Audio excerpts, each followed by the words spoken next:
The mask is heavy, but the truth is heavier. When the illusion shatters, the cleanup begins. Mistress Somber presents The Perfect Man Saga, Part 2, Imperfection.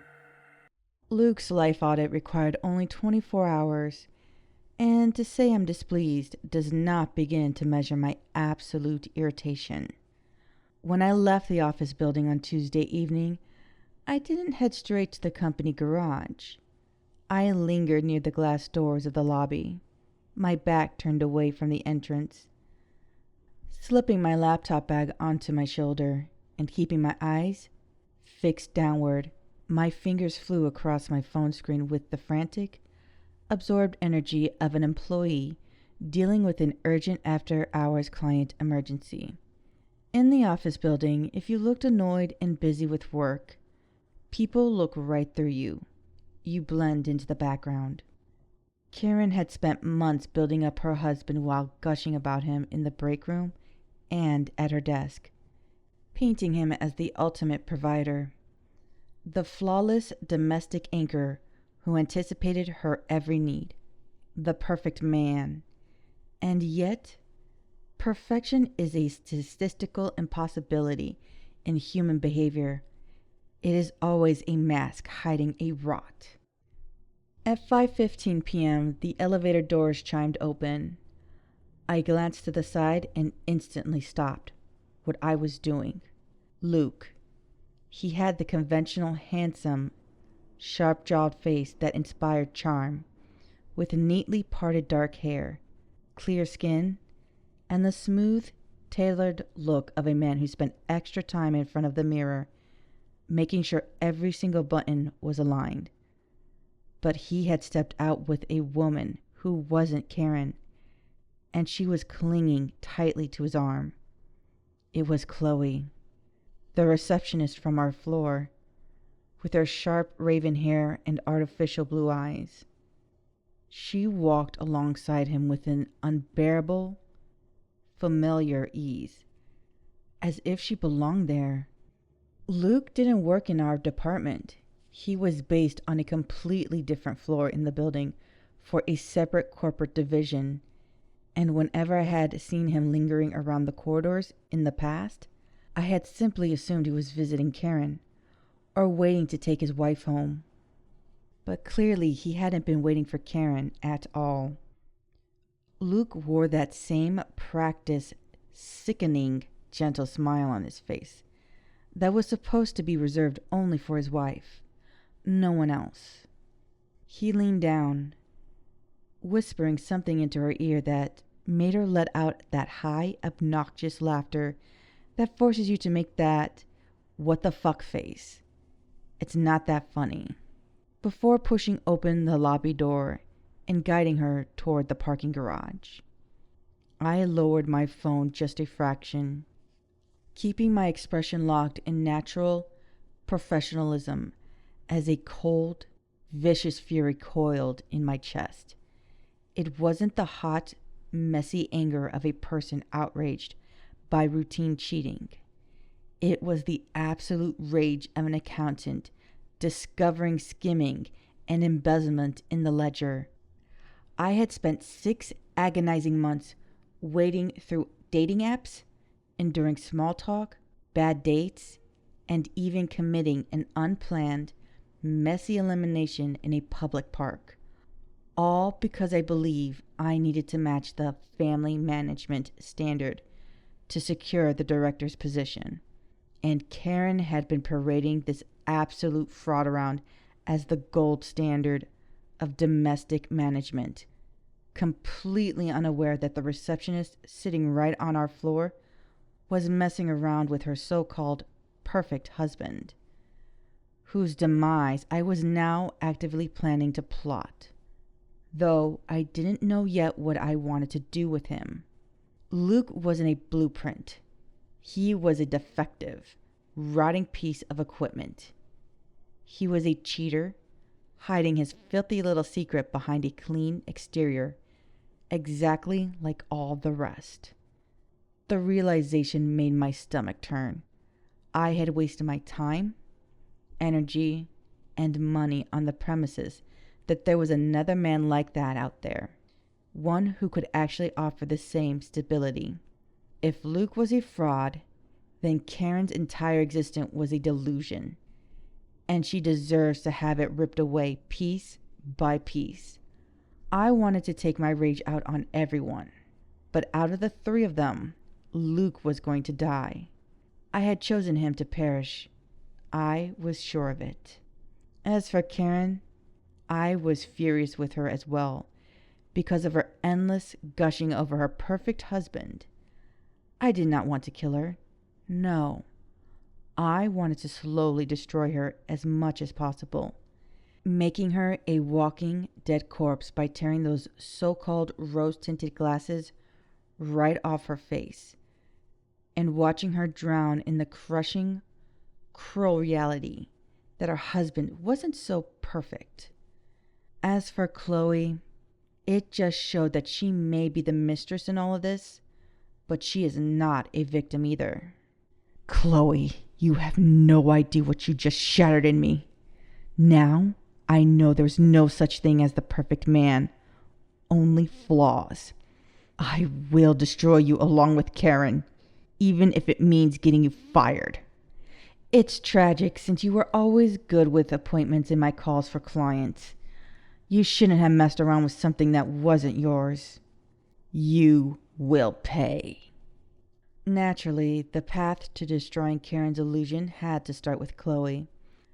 Usually, a mistress plays her part by trying to shatter the wife's reality, clawing her way into the picture and demanding, "Let go of your husband. I want to marry him. He should be with me." And all that predictable garbage. But for some reason, Chloe doesn't seem to be working that angle, and I don't know why. It's confusing me. She isn't pushing to take Karen's place or demanding a public reckoning. She's just sliding through her secret little routine without a care in the world. If Luke was a garbage can, then Chloe was just trash, wrapped and ready to be thrown in. Over the past few days of surveilling them, I had mapped out the timeline of their affair, tracing every calculated move they made behind Karen's back, right down to the corporate couples gala Luke had attended with Chloe under the radar last month. How the hell did he manage that without Karen knowing? I have no idea. Every single time I tracked Luke during my surveillance, Chloe was locked onto Luke's arm. I always saw them stepping out of his office together. Being an accountant has its advantages. Or waiting on her floor, playing the part of the devoted side piece to a married man without a single outward sign of hesitation. Oh my God.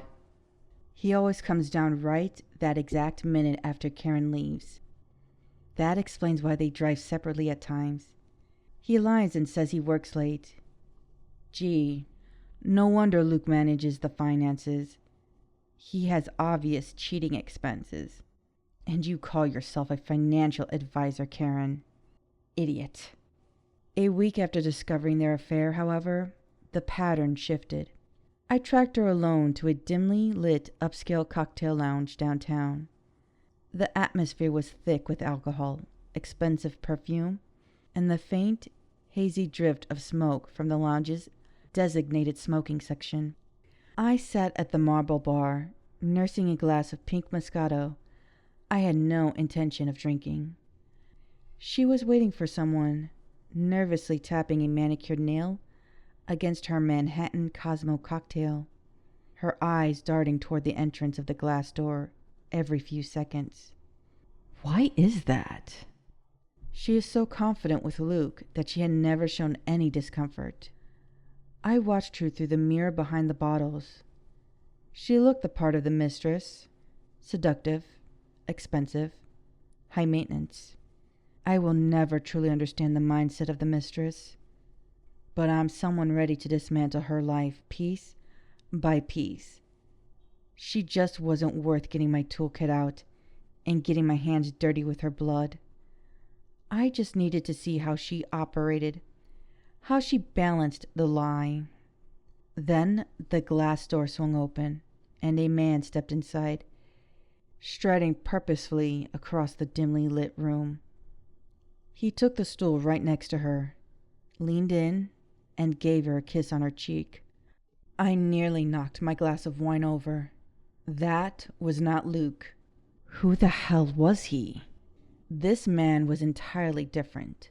Solid, well-dressed in his sharp slacks, and a crisp button-down dress shirt with blonde hair, piercing baby blue eyes, and a single, subtle stud earring in his left ear.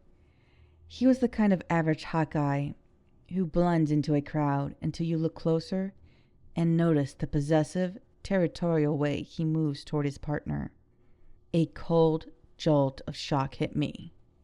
What the hell? Is she juggling two men? I could barely manage to secure one functional man, and even then, they all turned out to be defective waste. While this receptionist was running a dual operation with the grace of a seasoned professional. It felt like a direct slap to my face, an insult to all my hard work, the agonizing patience, and the exhausting dates I had endured over the last 6 months. It was an affront to the genuine effort I had put into my own dating life. The rage in my gut hardened into something sharp and crystalline. The guy leaned in close to Chloe, whispering something with an air of absolute ownership. At that, Chloe giggled, laughing softly. But as she looked up at him, her expression shifted into something else entirely. Something cautious and guarded, stripped of that effortless warmth. Not at all the look of a comfortable, devoted mistress. Who is this guy? I don't know who he is, but he is giving off a casual arrogance that is grating against my nerves. His self-assurance is making my skin crawl, like a boyfriend being entranced by his girl. Oh, are you serious? Does he not know? Of course he doesn't know a damn thing about what she was really doing behind his back. It's odd, considering the whole time Chloe's worked for the company. About 3 years now. Not once did I see a picture of him on her receptionist's desk. I've seen the men that came to pick her up and... Seriously? I whipped my head up so fast I stared at Chloe and her man, completely unnoticed by them, as if the world around them didn't exist. The way the guy was so familiar, as if he'd known her a long time, maybe years. Oh, that's it, Chloe. You are dead. Let's go ruin this deceptive relationship. I set my glass down with a precise, deliberate clink, glancing up into the smoky mirror behind the bar to make sure my makeup was holding up and looking just right. I had applied face foundation, smoky blue eyeshadow, and a ruby red lipstick. I didn't look like the dull accountant I was during the week. It was a routine I only pulled out every now and then, when I had a specific target in my sights. Adjusting the blue cocktail dress I used to alter my figure and project a striking edge. I knew that when I walked back into the office tomorrow without this armor, I was practically invisible. But tonight, I was a seductress ready to strike. I let my face shift into the exact shade of friendly, confused stranger I had perfected during my months of dating hell. I slid off my stool and stepped smoothly into their space, tilting my head with a polite hesitation. "Hi, sorry to interrupt," I said, my voice smooth and carrying just the right amount of awkward warmth. "You're Mr. Smith's wife, Karen, right? You guys made such a fetching couple together at the gala last month. I didn't want to interrupt your evening, but I really need to talk to your husband about some confidential files related to his department. Chloe stiffened instantly, her posture snapping from relaxed to rigid. Her eyes narrowed into sharp, unvarnished scrutiny. "Who the hell are you?" Chloe snapped at once, following up with, "That's not my name, and I know nothing about any files." Wow. Did she not register that name Karen at all? Interesting. Before she could fully dismiss me, the boyfriend bristled, his protective, territorial heat flaring up. He looked at me like I was an annoying gnat buzzing too close to his ear. "Look, lady, you've got the wrong people. We weren't at any gala last month." I let my eyes widen with performative, dawning realization. Playing the bubbling fool to perfection. I looked pointedly at the boyfriend, then back at Chloe. "Do you work with Mr. Smith?" Luke. "The event was last month. Karen and him were at the gala. There were quite a few people there that could verify their attendance. There is a check-in procedure. Invitation only." The air in the lounge seemed to drop 10 degrees. I watched with clinical delight as the boyfriend's expression transformed instantly. That protective heat vanished, replaced by a cold, jagged suspicion. He turned his head slowly to look down at Chloe, his brow frowning as the lethal implication of my words struck him like a physical blow.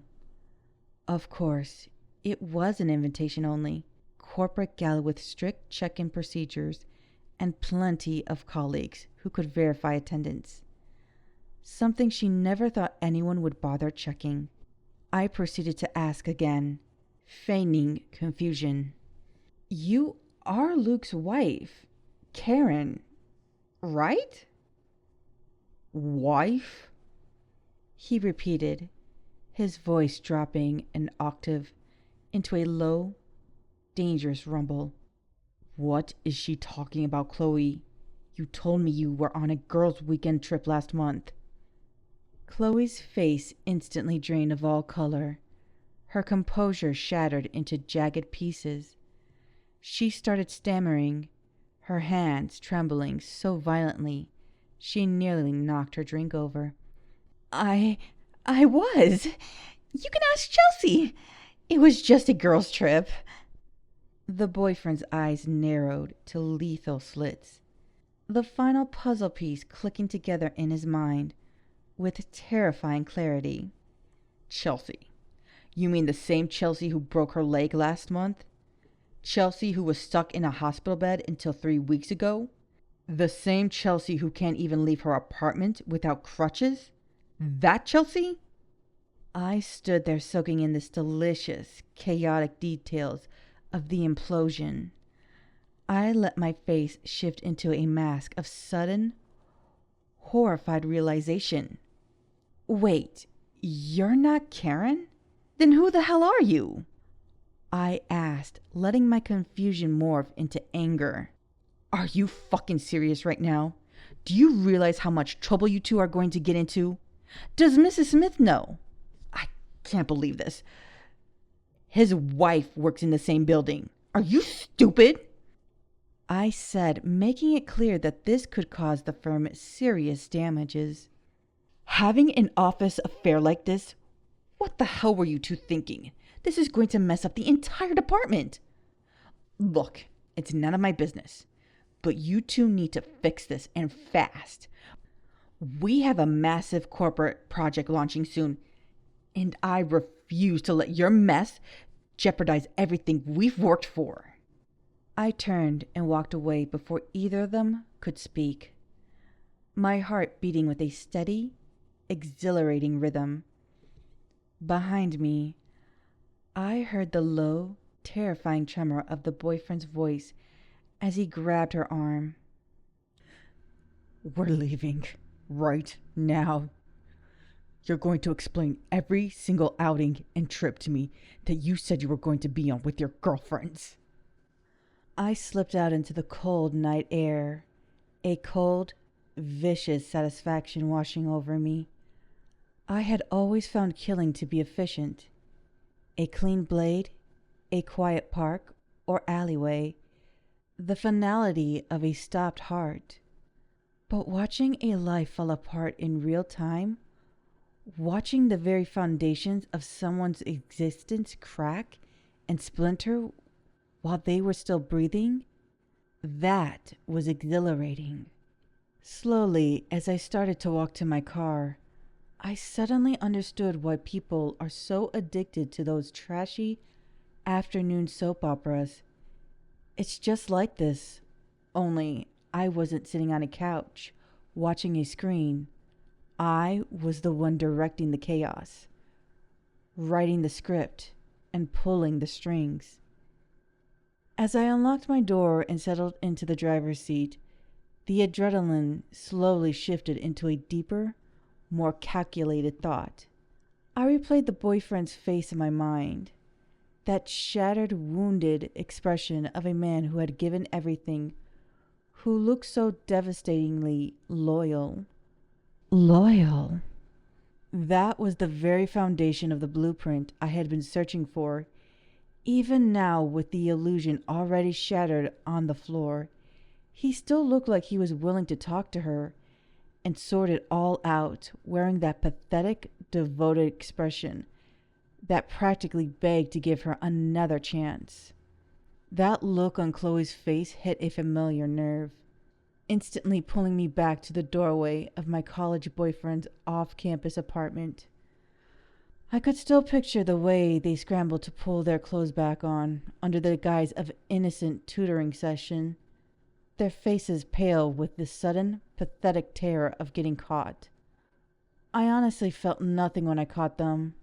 My pride would never allow me to be one of those statistics, playing the part of the wronged woman, waiting around for pity looks and condescending whispers of, "I'm so sorry he did that to you." I refused to be a statistic in that miserable cycle. After all, I've had this ice-cold hum vibrating right beneath my skin, a quiet killing tension devoid of normal, emotional warmth for as long as I could remember. It was in that moment that I allowed that killing tension to come forth and create a convenient burglary gone wrong, taking care of both permanently while making sure they were at least somewhat decent before it was all over. That was when I truly found my enjoyment in ending life. Quite thrilling. And looking back on it now, sitting in the driver's seat in a quiet parking lot, with the steering wheel beneath my hands, I realize the thrill never really fades. It just waits, dormant and patient, beneath the surface of everyday life, until the next thrill starts to surface. It just can't be helped. The thrill demands it. Now, I just need to do some digging into Chloe's blonde-haired boyfriend and figure out who he really is. Once I have his details mapped out, it will be child's play to formulate the perfect plan to accidentally run into him again.